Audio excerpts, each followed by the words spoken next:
hindi ako makalibayan kasi marami din naman akong mga ano ni Attorney Libayan na against ako, pero dito tumpak talaga siya dito eh. Agree ako sa mga sinasabi ni Attorney Libayan about ng mga Tulfo, lalong-lalo na ni Erwin. At yung bago ngayon is si Ben Tulfo, hindi na ako parang namumulitika na. Yung sinabi niya na para sa katotohanan lang talaga sila. Parang namumulitika na talaga sila eh. Kasi siguro makatatakbo sila sa ngayong election. Pero no more Tulfo na talaga, walang ginagawa. Tingnan mo kahit si Erwin Tulfo walang ginagawa kundi naghihimod lang ng puwet yan ni Romualdez eh. Tingnan mo ngayon, tinira si Inday Sara about itong reaction ni papanoorin din reaction ni Attorney Libayan, totoo talaga. At saka pati din yung si Senador Rapi Tulfo, wala ding ginagawa. Lang talaga eh, naghihimod lang din kay BBM, 'di ba? At saka yung niya sa PCSO, 'di ba? Yung about sa corruption diyan sa PCSO, sinabi pa nga ni Maharlika na may 1 billion daw na baka may 1 billion na pabuya ganun. So but kung wala lang namang reaction at hindi tinatapos yung mga diyan, yung ginawa ni Tulfo dati na pag-iimbestiga, magtataka na tayo, 'di ba? No more Tulfo talaga. Magaling lang talaga sila sa programa nila sa radyo, sa TV, pero wala talaga sa action. Wala sa gawa. Puro lang wala. Kaya hindi talaga ako believe sa kanila eh. Na Tulfo wala talaga.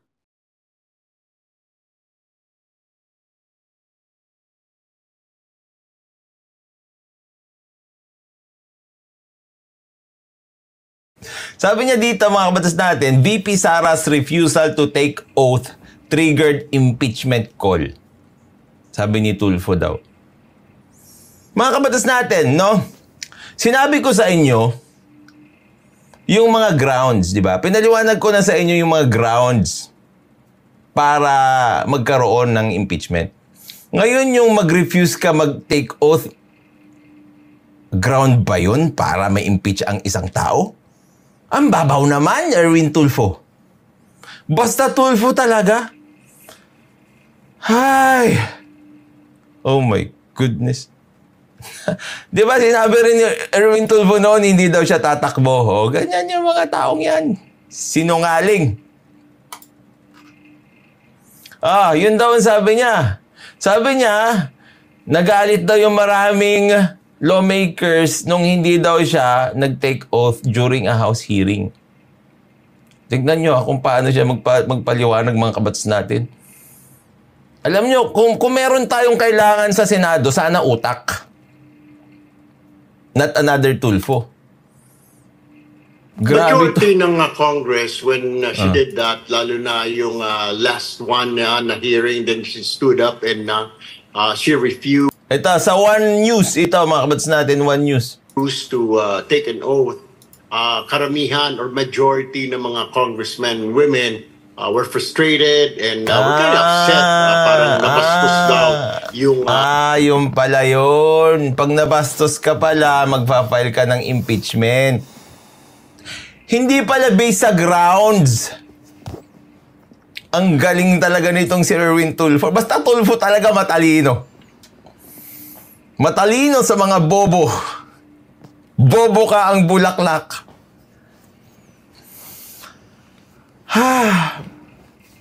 Frustrated kami. Sabi ng mga ng mga mambabatas, frustrated kami. Failan natin ng impeachment si Sara Duterte. Talino nyo. Nakakainis to mga politikong ito. Oh my goodness. Kongreso. So, yung sa impeachment naman, I believe I will just leave that to the Committee on Justice. Ayaw ko naman sila. Tapos sabi niya pa dito, it's the opposition's right to file an impeachment complaint.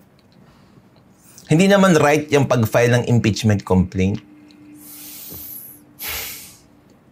It may be a duty. Okay? Duty or a power. Pero, syempre, kailangan mo ng grounds. And it's not a right. Yan. Yan yung mga magiging senador nyo. Ang pangunahan. Pero in reality, medyo maraming nagalit. Maraming congressman ang nainis dahil parang nainsulto nga raw sila. Parang... Isipin mo na! That's the worst thing to say. No? Bakit mo ipapailan ng impeachment yan? Hindi naman dahil sa grounds, kundi na insulto lang. Ganun ba rin yung ginawa ng kapatid mo na Raffy Tulfo sa akin? Kaya siya nag-file ng sangkatutak na kaso sa akin kasi nainis, naasar, nainsulto siya sa akin? Hindi naman, sa bagay, sinabi naman ng mga vlogger mo. 'Di ba? Yung mga vlogger nyo, kayong mga Tulfo brothers, sinabi nyo naman na wala naman kayong pakialam kung mananalo, ang importante na abalan nyo ako. 'Di ba? Ang importante na abalan nyo ako. Ito. Ganyan din. Walang pakialam sa grounds. Ang dahilan, na insulto sila. Ay! Mag 1 year anniversary that wish sa'yo ni Tulfo, ni RT. She's taking exception na I will not do that. I will not take an oath. Pero meron kasi, kahit yung mga si Pinoy dati, took an oath doon sa Dengvaxia investigation. Ganon din si Pangulong Ramos in the 90s, yung tungkol dyan sa Manila Bay Area, yung tinatawag na yung reclamation. And then si Erap Estrada also took an oath when he faced the Senate. Well, I mean, so a lot of congressmen got angry because of that. But were there impeachment talks to begin with? Because that's what... Hindi nga. Nagalit daw sila, kaya mag-i-impeach sila. Ganyan. Walang grounds. Ikaw naman. Sinusubukan mo pa mag-make sense sa taong yan, yung mga binanggit niya, it doesn't make sense at all. Impeach natin siya. Bakit? Galit ako ganoon ba? Ano bang grounds for impeachment? Dapat galit. What the Vice President was alleging, right? She's always said na all of these hearings are just part of a coordinated political attack against her to take her down. That You're really trying to make sense out of that conversation with Erwin Tulfo. Umpisa pa lang, alam mo na hindi niya alam kung ano yung sinasabi niya. you guys are reading from a script daw, that there is a narrative that you're following, etc., etc. So is there merit to what she's saying? I'm not a lawyer actually, pero looking at it right now, yung Committee on Justice will be the one to decide kung meron bang foreign substance, meron bang culpable violation of the Constitution kasi kung titignan mo, yung ginawa niya na hindi siya nag-take an oath, is it culpable violation of the Constitution? Pero may mga nagsasabi kasi kami mga kasama na, paano naman ito kung during breaks na nag-uusap?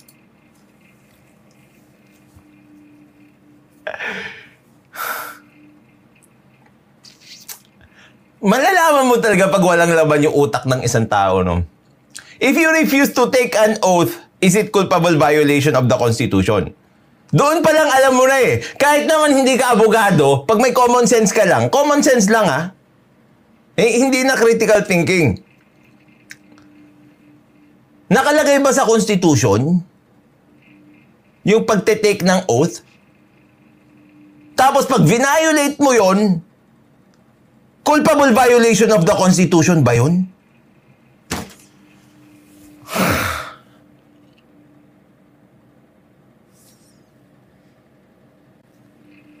Binanggit mo na nga yung culpable violation of the Constitution. So anong constitutional provision ang binviolate niya sa hindi niya pag-take ng oath?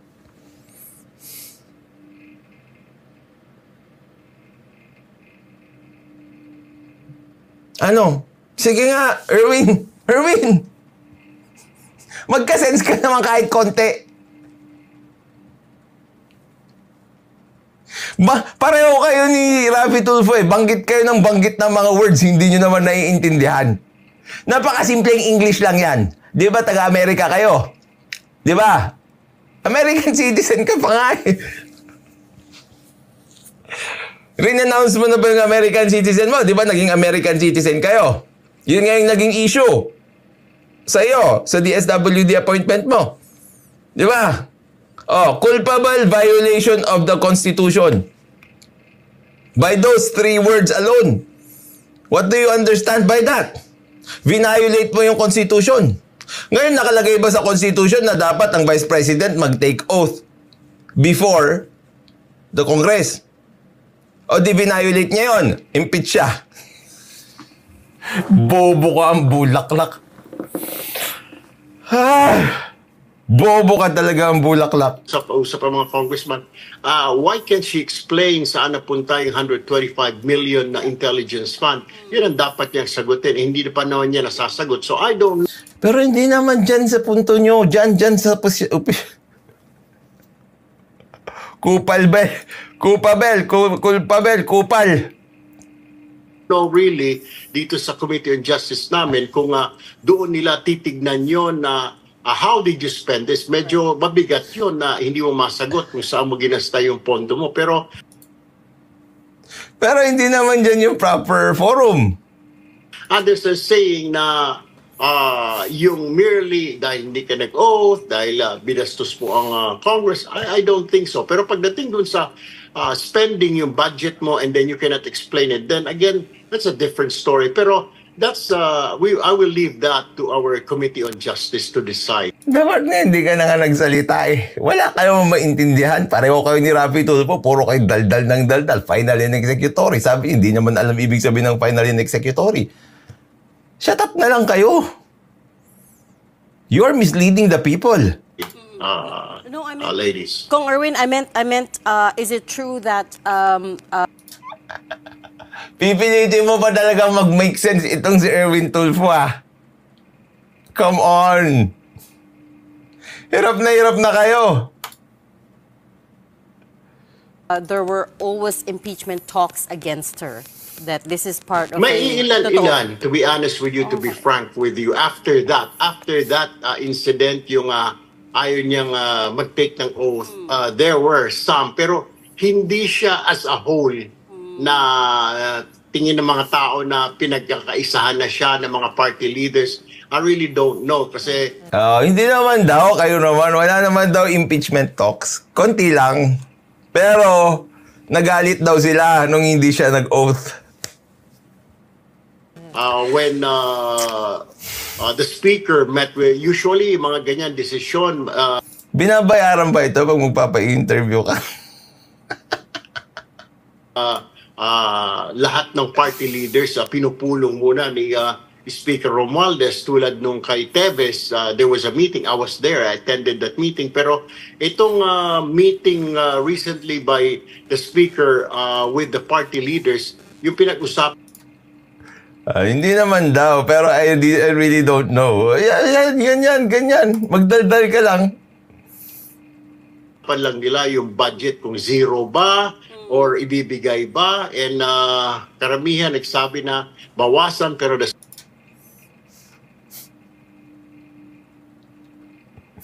Idinadaan sa mga wordings at accent para magmukhang intelligent. No vote for Tulfo for the views lang nga si Raf. Ayun, pag gusto nyong magpasakay ng batas, isang batas, tatlong taon, magluklok kayo ng Tulfo. Diba? Magluklok kayo ng Tulfo. Kapag nabwisit, impeachment.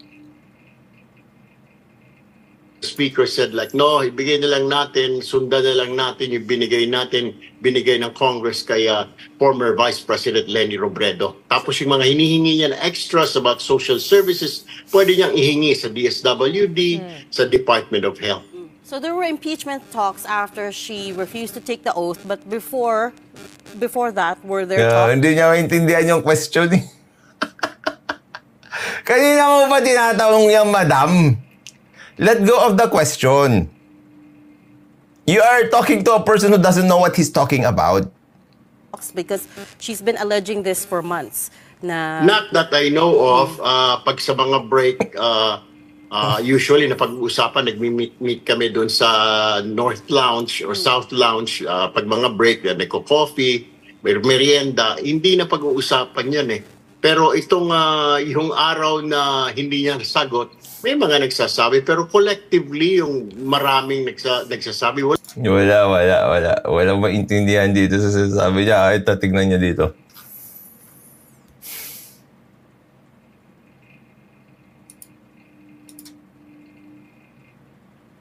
up, and I said like... Yeah. First off, congratulations on being part of the administration senatorial slate for next Yak! Tatakbo kasi kaya nagpapa-interview na. year. We heard that the president called you just last week. What was that conversation like? Well, he invited me, asked me actually if I wanted to join the administration senatorial lineup, and I said like, baka gusto mo kaming tulungan. Sabi mo naman noon, hindi ka tatakbo.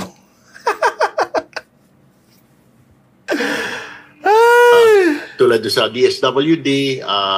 So, di naman ako nakatanggi. I said, yes, Mr. President, I will. So, Kong Tulfo, Yeah, you were yeah, okay ewan to ko. leave the House already. Now you're moving to the Senate. Yes, because I was invited by the President, and sabi niya na pwede silang tulungan, particularly Pwede nilang tulungan, wala kang alam, pati impeachment, hindi mo nga masabi paano, ano itutulong mo. Hindi ka nga pumasa pa sa DSW secretary.